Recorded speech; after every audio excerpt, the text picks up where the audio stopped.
Sa ngalan ng Ama at ng Anak at ng Espiritu Santo. Amen. Sumaini po ang Panginoon. At sumaiyo rin. Maminamahal ko mga kapatid, daminin po natin ang ating mga kasalanan at pagkukulang upang tayo po ay maging karapat-dapat na gumanap sa banal na pagdiriwang na ito. Inaamin ko Sa makapangyarihan Diyos at sa inyong mga kapatid, na lubha akong nagkasala sa isip, sa salita, sa gawa, at sa aking pagkukulang. Kaya isinasamo ko sa mahal na Birhen Maria, sa lahat ng mga anghel at mga banal, at sa inyong mga kapatid, na ako'y ipanalangin sa Panginoong ating Diyos. Gawaan po tayo ng makapangyarihan Diyos, patawarin po tayo sa ating mga kasalanan, patubayan po tayo sa buhay na walang hanggan. Amen. Panginoon, kaawaan mo kami. Panginoon, kaawaan mo kami. Kristo, kaawaan mo kami. Kristo, kaawaan mo kami. Panginoon, kaawaan mo kami. Panginoon, kaawaan mo kami. Manalangin po tayo.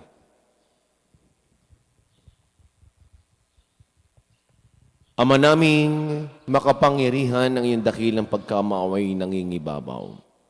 Sa aming ginagawang kabutihan at tinadaing na mga kahilingan, ang kagandahan loob mo sa amin, ay gawin mo mag-umapaw upang ang kasalanang ipinangambang ihingi ng kapatawaran, nang budhin naming takot na ikaw ay lapitan, ay iyong patawarin ng lubusan at ang pinag-aalangan naming hilingin sa pagdarasal, ay iyong pagbigyang aming makamtime sa pamamagitan ni Jesucristo kasama ng Espiritu Santo magpasa walang hanggan. Amen.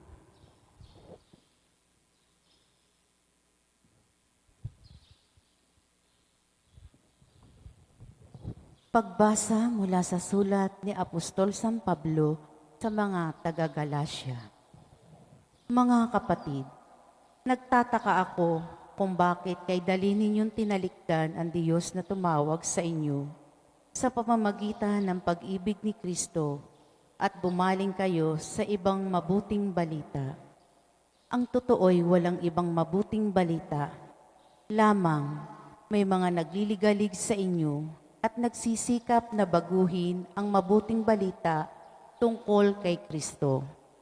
Maging kami o isang anghel man mula sa langit ang mangaral sa inyo ng iba kaysa mabuting balitang ipinangaral namin.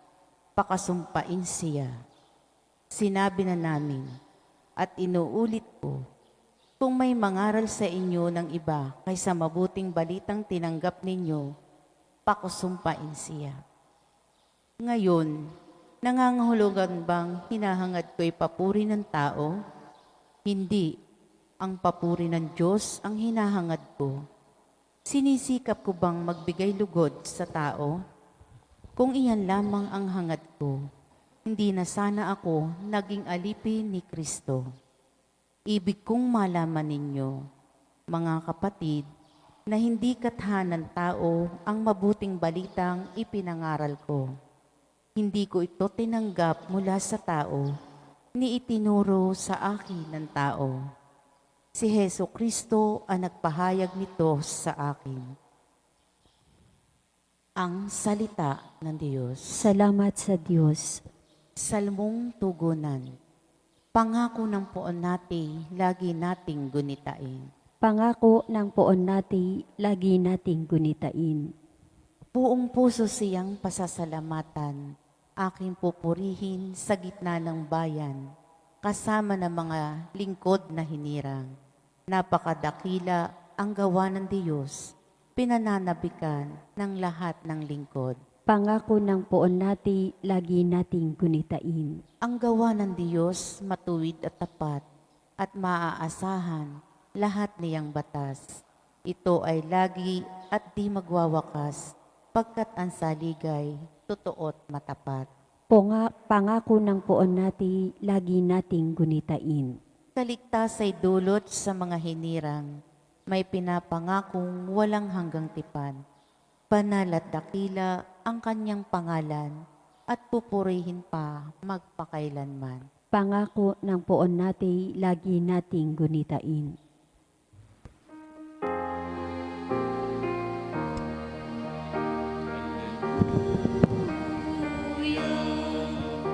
Alleluia,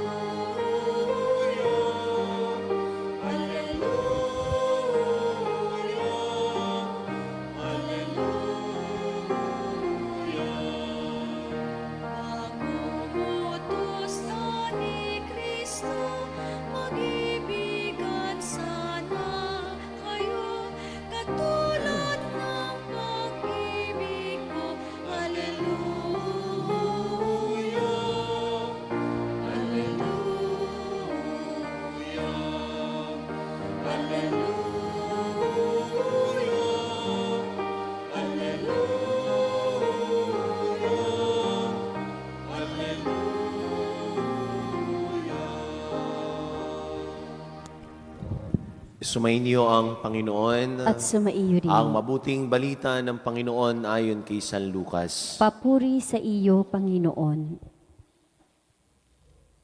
Noong panahon ngayon, may isang eskribang lumapit kay Jesus upang siya ay subukin. Guro, sabi niya, ano ang dapat kong gawin upang magkamit ng buhay na walang hanggan? Sumagot si Jesus, ano ang nakasulat sa kautusan? Ano ang nababasa mo roon? Tumugon siya, ibigin mo ang Panginoon mong Diyos ng buong puso, ng buong kaluluwa, ng buong lakas, at ng buong pag-iisip. At ibigin mo ang iyong kapwa gaya ng iyong sarili. Tama ang sagot mo, wika ni Jesus. Gawin mo yan at mabubuhay ka. Sa hangad ng eskriba na huwag siyang lumabas na kahiya-hiya, tinanong niya uli si Jesus, sino naman ang aking kapwa? Sumagot si Jesus, may isang taong naglalakbay buhat sa Jerusalem patungong Jericho. Hinarang siya ng mga tulisan, kinuha pati damit sa katawan, binugbog at halos patay na ng iwan. Nagkataong dumaan doon ang isang saserdote at pagkakita sa taong nakahandusay, siya ay lumihis at nagpatuloy ng kaniyang lakad. Dumaan din ang Levita, ngunit tiningnan lamang niya ito at nagpatuloy ng kanyang lakad. Ngunit may isang Samaritanong naglalakbay na napadaan doon. Nakita niya ang hinarang at siya ay nahabag. Lumapit siya. Binuhusan ng langis at alak ang mga sugat nito at tinalian. Saka isinakay ang tao sa kanyang sinasakayang hayop. Dinala sa bahay panuluyan at inalagaan doon. Kinabukasan, dumukot siya ng 2 denaryo, ibinigay sa may-ari ng bahay panuluyan at sinabi, alagaan mo siya. At kung magkano man ang kakulangan niyan, babayaran ko sa aking pagbabalik. Sino ngayon sa palagay mo ang nagpakita ng kanyang pakikipagkapwa sa taong hinarang ng mga tulisan? Tanong ni Jesus. Ang nagpakita ng habag sa kanya, tugon ng eskriba. Sinabi sa kanya ni Jesus, umayo ka at gayon din ang gawin mo.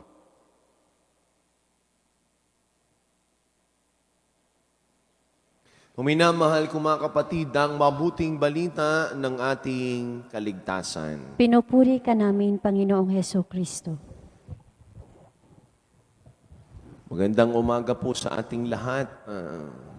Sa lahat po na may birthday ngayong araw na ito, happy birthday po. Sa lahat ng may wedding anniversary, congratulations po. Sa ating unang pagbasa sa sulat ng Apostol San Pablo sa mga taga-Galacia. Ang sabi ni San Pablo, ang hangad ko ay papuri ng Diyos, hindi ang papuri ng tao. Lumalaki ang ating ulo, pumapalakpak ang ating tenga, pag tayo ipinupuri ng ibang tao. Ay, ang galing-galing mo naman. Ang husay-husay mo naman. Kahit hindi. Ikaw naman, ay, hindi naman. Tuwan-tuwa tayo pag pinupuri. Well, natural naman siguro nga ito sa tao na proud siya sa sarili at minapatunayan. Pero ang sabi ni San Pablo, ay hangad ko yung papuri ng Diyos. Hindi ang papuri ng tao. Ganyan din naman ho tayo pag gumagawa ng kabutihan. Sana naman hindi hangad lamang ho natin ay tayo makita ng tao, tayo purihin. Hanggang rin ho natin, kahit wala ho nakakakita, basta kayo gumagawa ng kabutihan, ikaw ay pinupuri ng Diyos. Sa atin hong Ebanghelyo, kung susumahin ho natin, ito ho ay sa isang salita, love, pag-ibig. Ibig sabihin ng ilan ay pag pinag-usapan ng pag-ibig, gasgas na. Luma na. Eh yan naman ang gustong ipangaral ng ating Panginoong Isus pag-ibig. Kaya dalawang bagay ho sa Ebanghelyo. Una, love knows no boundaries. Yung Samaritano ho din ay ang tinulungan niya ay isang Hudyo. Sapagkat para doon sa mga naunang dumaan ang Levita at saserdote ay hindi naman nila kapwa siguro o marahil kahit kapwa man nila ito ay yung pagtulong ay nangangailangan sa oras niya hindi nila ginawa. Pero isang Samaritano nakaaway pa ang tumulong. Love knows no boundaries. Ang dalihon tumulong pagkaibigan. Ang dalihon tumulong kapag kapamilya. Ang dalihon tumulong kapag malapit sa iyong puso. Paano ang mga badyaw? Paano yung mga pakalat-kalat diyan? Paano yung hindi mo kilala? Paano yung stranger? Minsan pag tayo hinatulong, ang dami pa nating pag-uusisa. Love knows no boundaries. Ikalawa, love knows no excuses. Yun hong saserdote at Levita, may mga dahilan para hindi sila tumulong. Una, dahil sapagkat sila maglilingkod sa templo, yung humipo sa sugatan o sa patay, maaari ho silang maging impure, unclean. Hindi ho sila pwedeng pumasok ng ilang araw sa templo, sa simbahan. O kaya naman, iniisip ng mga ito, baka ito'y trap lang. Baka ito ay makamamaya pag tinulungan ko ito kasi yun hong yung dinaanan at yung dadaanan nila ay wala naman masyadong nadaan doon at ito ay mapanganib, siguro iniisip, baka magsulputan ng mga kasabwat nito at baka ako naman ang manakawan. May mga iba't ibang dahilan ho sila. Pero sa ating Ebanghelyo, love knows no excuses. Diyan ho tayo minsan magaling sa mga dahilan. At pag pinag-usapan ho natin ang pagtulong, para ho sa akin, wala akong salitang busy. Para ho sa akin, wala akong salitang no time. May time ho tayo. Pero pag ho tayo umiibig at pagmahal ho natin, yung tao na ito, gumagawa ho tayo ng pamamaraan. Kung bakit minsan nagtatampong inyong asawa? Yung simple man lamang na sunduin at magpapasundo sa inyo, gagalit ka pa. Love knows no excuses. Nakakatuwa yung Samaritano Bakit? Kita nyo naman, on the spot, ay binabaan niya, tumigil siya. Yung mga sugat ay kanyang tinalian, binuhusan ng langis, binuhusan ng alak, para lamang may balik ang buhay. Hindi lamang ho doon natatapos. Dinala pa ho sa isang bahay panuluyan. At ang sabi doon sa caretaker, ang sabi, ikaw na ang bahala.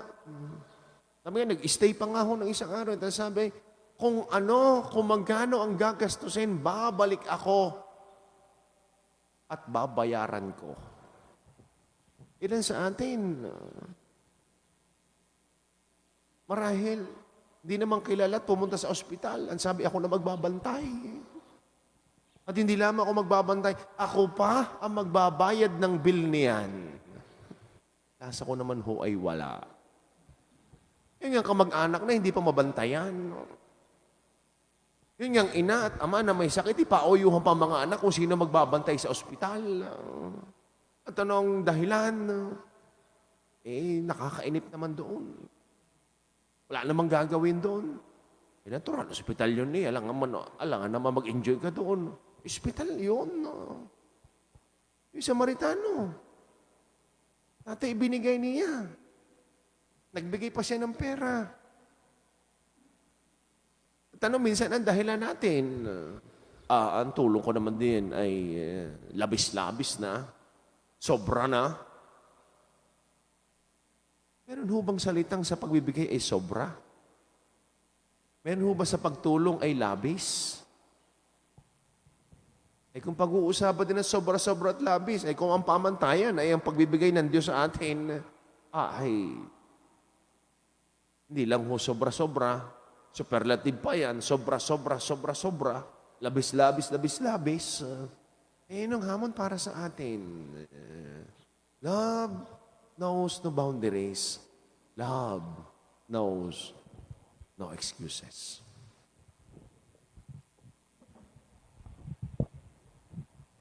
Maging sa ngayon, maraming tao nag-aabang sa bangketa, nangangailangan ng mga salitang nakapagpapagaan ng kalooban o naghihintay ng kamay na handang dumamay.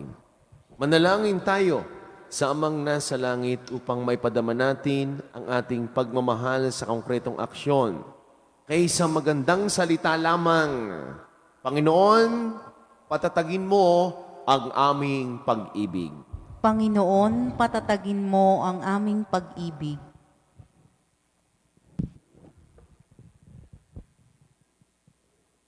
Ang simbahan sa kanyang mga pastol at bayan, naway magpakita ng pag-ibig ng Diyos sa pamamagitan ng pagmamahal sa kapwa. Manalangin tayo sa Panginoon. Panginoon, patatagin mo ang aming pag-ibig. Ang mga naglilingkod sa mga dukha, naway hindi manghina ang loob o mawala ng pag-asa. Manalangin tayo sa Panginoon. Panginoon, patatagin mo ang aming pag-ibig. Ang bawat taong makasalamuhan natin, naway pakitaan natin ang kabutihang loob at paggalang. Manalangin tayo sa Panginoon. Panginoon, patatagin mo ang aming pag-ibig. Ang mga nalulumbay at ang mga may karamdaman sa ating lipunan, naway huwag nating baliwalain o lagpasan lamang. Manalangin tayo sa Panginoon. Panginoon, patatagin mo ang aming pag-ibig. Ang mga yumao, naway dalhin ni Kristo sa kanyang walang hanggang kaharian. Manalangin tayo sa Panginoon. Panginoon, patatagin mo ang aming pag-ibig.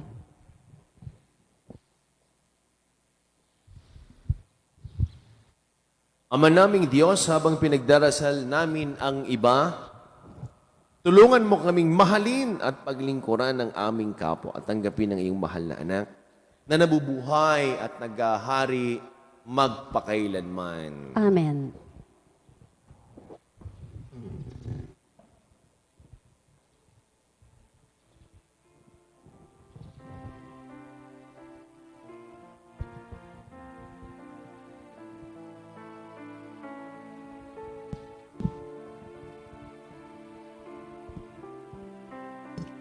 Puri-puri ka, Diyos sa malimta, wala sa luwat paggawan tinapay nito para maging pagkain, nagbibigay ay. Kapuri-puri ang poong may kapal, ngayon at kailanman.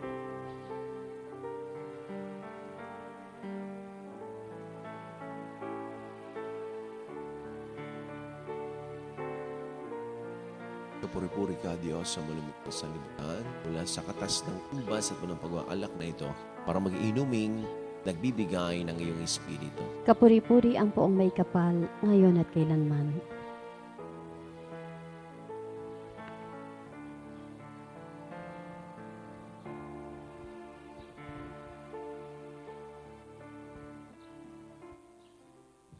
Manalangin po kayo mga kapatid upang ating paghahain ay kalugdan ng Diyos sa amang makapangyarihan. Tanggapin nawa ng Panginoon itong paghahain sa iyong mga kamay, sa kapurihan niya at karangalan, sa ating kapakinabangan at sa buong sambayanan niyang banal.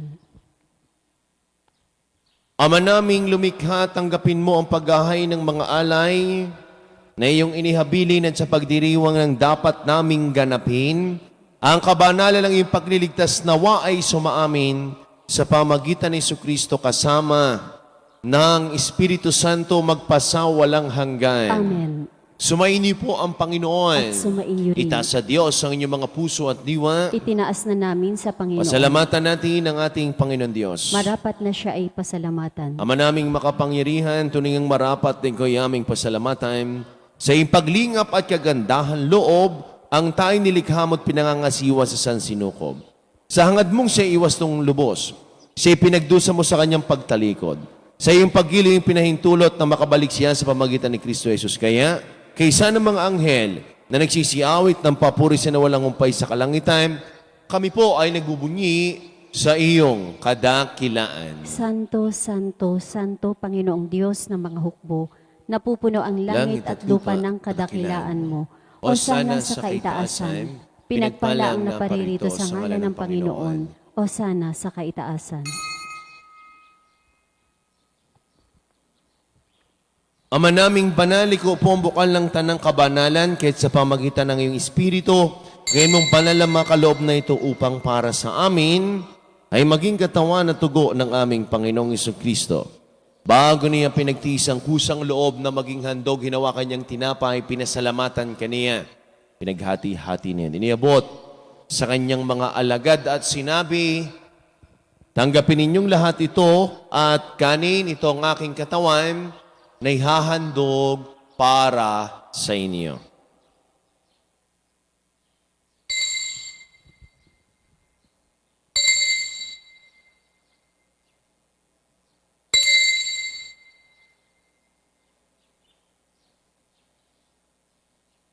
Kaya hindi naman nung matapos ang hapunan, hinawa kaniyang kalis, muli kaniyang pinasalamatan, inibuti ang kalis sa kanyang mga alagad at sinabi, tanggapin ninyong lahat ito at inumin ito ang kalis ng aking dugo, ng bago't wala hanggang tipan.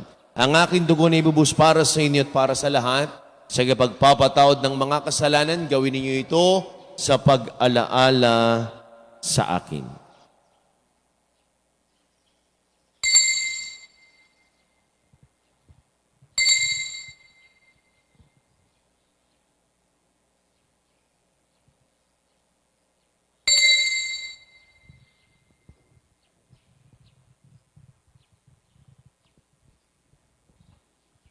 Ang misteryo ng ating pananampalataya. Si Kristo'y namatay, si Kristo'y nabuhay, si Kristo'y babalik sa wakas ng panahon. Ama, ginagawa po namin ngayon ang pag-alala sa pagkamatay at muling pagkabuhay ng iyong anak. Kaya tinialay namin sa iyo ang tinapay na nagbibigay buhay at ang kalis na nagkakaloob ng kaligtasan. Kami nagpapasalamat dahil kami ay yung minarapat at tumayo sa harap mo para maglingkod sa iyo. Sinasamo po namin kami magkakasalo-salo sa katawat tug ni Kristo mabaklod sa pagkakaisa sa pamagitan ng Espiritu Santo. Ama, lingapin mo ng simbahang laganap sa buong daigdig. Puspusin mo kami sa iyong pag-ibig, ay San Francisco na aming Santo Papa, at ni Gilbert na aming Arsobispo at ng lahat ng mga kaparian. Alalahanin mo rin po ang mga kapatid naming nahimlay na. Nang may pag-asang sila ay muling mabubuhay gayon din ng lahat ng mga pumanaw.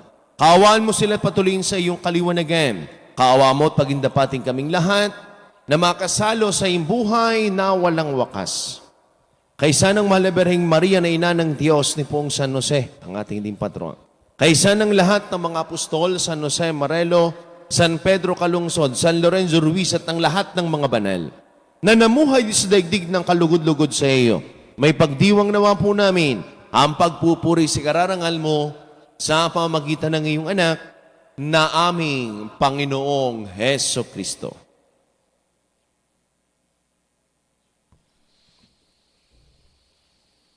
Sa pamamagitan ni Kristo kasama niya at sa Kaniya, ang lahat ng parangal at papuri sa iyo sa makapangyarihan kasama ng Espiritu Santo magpasawalang hanggan.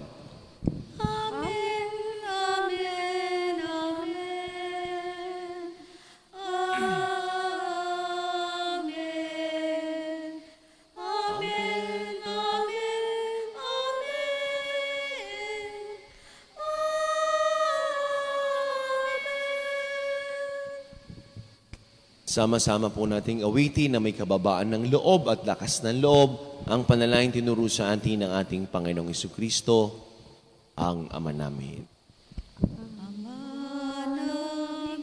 Sumasalangit ka, sambahin ang ngalan mo, mapasa amin ang kaharian mo, sundin ang loob mo, dito sa lupa, para nang sa langit. Bigyan mo kami ngayon ng aming kakanin sa araw-araw, at patawarin mo kami sa aming mga sala, para ng pagpapatawad namin sa nagkakasala sa amin, at huwag mo kami ipahintulot sa tukso, at iadya mo kami sa lahat ng masama. Inihiling po namin kami adiya sa lahat ng masama, pagkalooban po ng kapayapaan araw-araw, iligtas sa kasalanan at ilayo sa lahat ng kapahamakan. Samantalang aming pinananabikan ang dakilang araw ng pagpapahayag ng tagapagligtas naming si Hesu Kristo. Sapagkat iyo ang kaharian at ang kapangyarihan at ang kapurihan magpakailanman. Amen. Panginoong Jesucristo, sinabi mo sa iyong mga apostol, kapayapaan ang iniiwan ko sa inyo. Ang aking kapayapaan ang ibinibigay ko sa inyo. Tunghayan mo ang aming pananampalataya at ang aming mga pagkakasala. Pagkaloob po kami ng kapayapaan at pagkakaisa ayon sa iyong kalooban, kasama ng Espiritu Santo magpasawalang hanggan. Amen. Ang kapayapaan po ng Panginoon ay lagi nang sumainiyo. At sumaiyo rin. Mga kapatid, magbigayin po kayo ng kapayapaan sa bawat isa. Peace be with you po. Kordero ng Diyos, na nag-aalis ng mga kasalanan ng sanlibutan, maawa ka sa amin. Kordero ng Diyos na nag-aalis ng mga kasalanan ng sanlibutan, maawa ka sa amin. Kordero ng Diyos na nag-aalis ng mga kasalanan ng sanlibutan, ipagkaloob mo sa amin ang kapayapaan.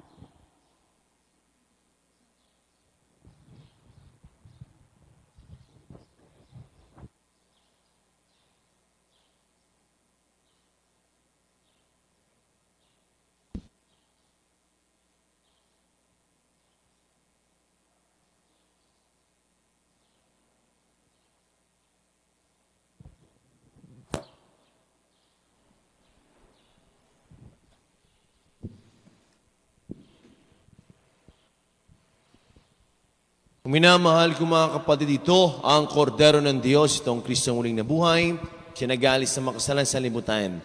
Mapalit po tayong lahat ng mga inanan sa kanyang banal na piging. Panginoon, hindi ako karapat-dapat na magpatuloy sa iyo, ngunit sa isang salita mo lamang ay gagaling na ako. Ang katawan ni Kristo. Amen.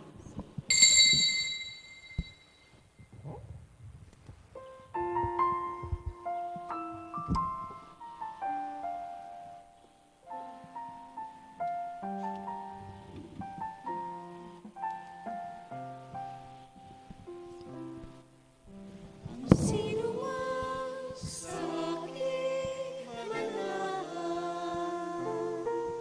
mananahan din ako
Manalangin po tayo.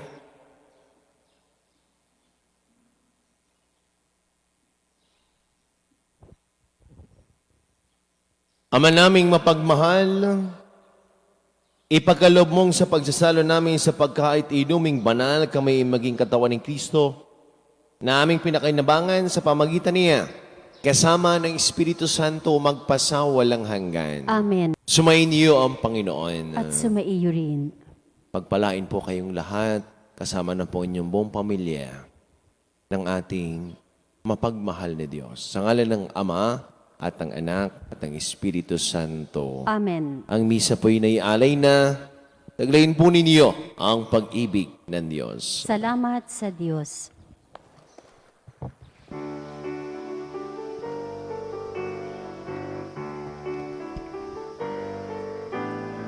Sa